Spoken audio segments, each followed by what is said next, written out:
Steve Malzberg is a conservative talk show host. His show is on the same time mine is, 3 to 6 p.m.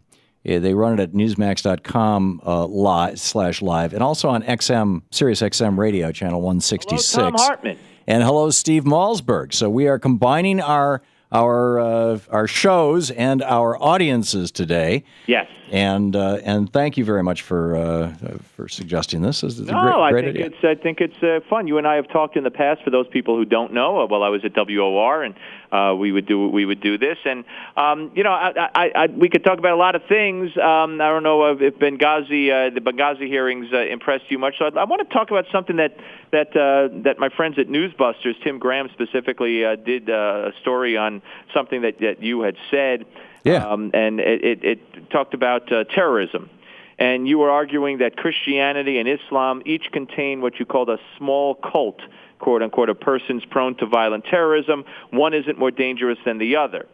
So before we get I did not say one is not more dangerous than the other. Oh, you didn't? Okay. So where are the... Or if I did say that, I misspoke. I mean, it's obvious that there are a whole lot more people in Islam right now who are interested in killing us, particularly after 12 years of George Bush's wars, than there are Christians who are interested in killing abortion doctors.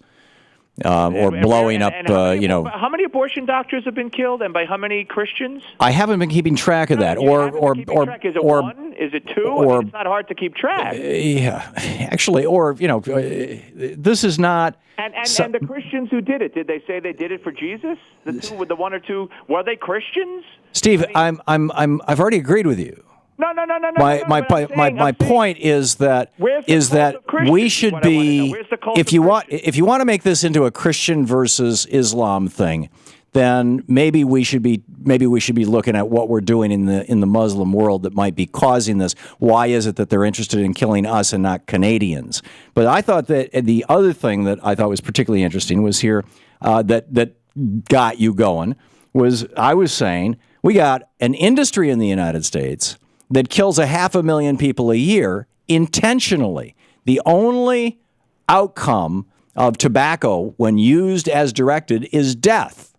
And I consider that terrorism, too. I think that, look at what happened in Texas. You got Rick Perry running around going, oh, we're going to get rid of regulations. We're going to have more fertilizer plants blow up. Come here. Isn't it cool? I think that we've got corporate terrorists in this country. And frankly, I'm more concerned about them than I am about Christian terrorists or Muslim terrorists. There are no Christian terrorists. Again, you talk about abortion doctors. I think people who bomb abortion clinics are trying to create terror in the minds of people. Bombed abortion clinics. I mean, you talk about it like it's a frequent occurrence or even a multiple occurrence.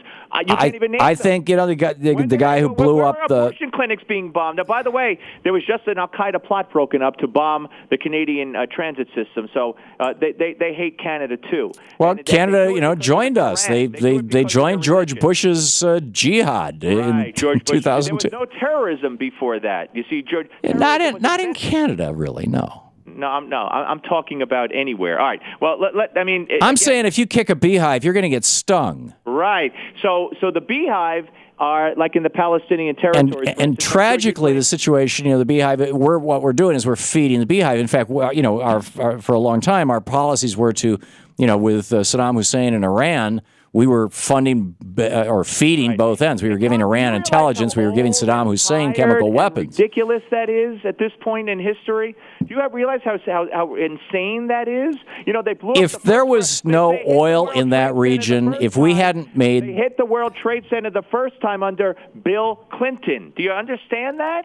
Oh, you're talking about the blind shake, yeah, and then the huge intelligence failure when George Bush, when the CIA sent a special guy on a special plane down to George Bush down in Texas in the summer of 2001, and said, "Hey, special deal." Bin Laden determined to strike inside the United States. Bush patted him on the leg, said, okay, you've covered your ass, go back to D.C., and then proceeded to take the longest presidential vacation in the history of the United States. And even then was afraid to go back to Washington, D.C., because he knew something was going to be coming down. That you can't get past George Bush? Have you seen a doctor? What I mean, because that's really the ad hominems are really sweet, Steve, but they're not going to fly. Bush. What are you going to? Why are you not concerned about the fact that we have in this country people who are aggressively working to kill us or to destroy our system, whether it's banksters who have run amok, or whether it's tobacco companies that have run amok, or whether it's fertilizer companies that are storing up over 1,000 times what Tim McVeigh had and used, and this is just like apparently the tip of the iceberg.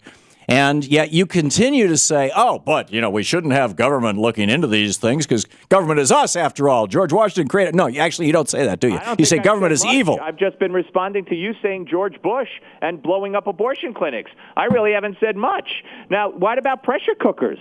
Shouldn't we have government regulation and investigate the makers of pressure cookers? They were used in the last bombings. Is this some kind of joke? Not if. Okay. Well, actually, let's take that seriously. Let's take that seriously. In that pressure cooker, Steve. Ice cream clog your arteries? Steve, you asked me a question. Let me answer it. In that pressure cooker was a bunch of powder that came out of fireworks. And back in the 80s, actually back in the late 60s and early 70s, when the left was blowing up things, when Linda Evans and some of these other folks, when the Weather Underground was operating. Obama's buddy, yeah. Yeah, there you go.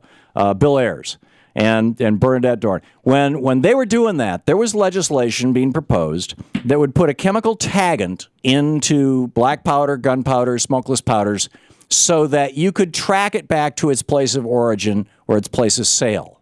And this was fought against by the NRA. And the NRA, and again in 1980, this was proposed. Again in 2001, after 9/11, this was proposed. The NRA, the Republicans consistently fought against this. Had that chemical taggant been in those fireworks, as has been proposed for over 30 years in the U.S. Congress and consistently fought by Republicans and the NRA, had that chemical taggant been in those in that gunpowder, we would have known within 2 hours what the gun shop store owner or what the fireworks store owner told us. In fact, he showed us the receipt 4 days later, who the guy was who set off the bomb in Boston. You're saying it would not have prevented the bombing. Thank you for telling me that. And by the way, it would have allowed us to catch the bomber within a day, and it might have prevented the death of another police officer. That this has been, if I take you at your word, this has been going on for 30 years. The Democrats have controlled the Congress and the White House many times in many periods over those 30 years. So blame them for not getting it done. The Democrats have been the ones who have been consistently suggesting that we should have taggants in powder, and it's the Republicans who have been. Why didn't Obama and Nancy Pelosi and Harry Reid pass it? They had control of the House of Representatives and the Senate for 12 weeks. And then Scott Brown got signed in, and there were enough Republicans to have a filibuster. Wait, they had control for 2 years. For 12 weeks. After that, you had 40 guys, you had 40 votes, Republican votes in the United States Senate, and they could block, and they did block pretty much everything.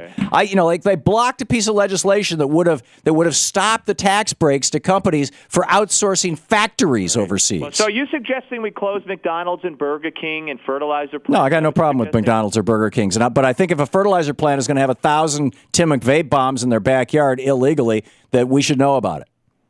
I got to tell you, Tom, you got to get over your George Bush obsession. Do a New Year's resolution. You're now. genuinely worried about those government inspectors at the fertilizer factories, Steve? All right, Tom. All right. Appreciate it. Thank you. Okay, Steve Malzberg. And you can find Steve over at newsmax.com/live and on SiriusXM Radio on channel 166. And we will continue to fight another day. Steve, good talking with you. And I'm guessing Steve is wrapping up talking to his audience right now, too. We were just simulcasting our program, 16 minutes past the hour. We'll be back.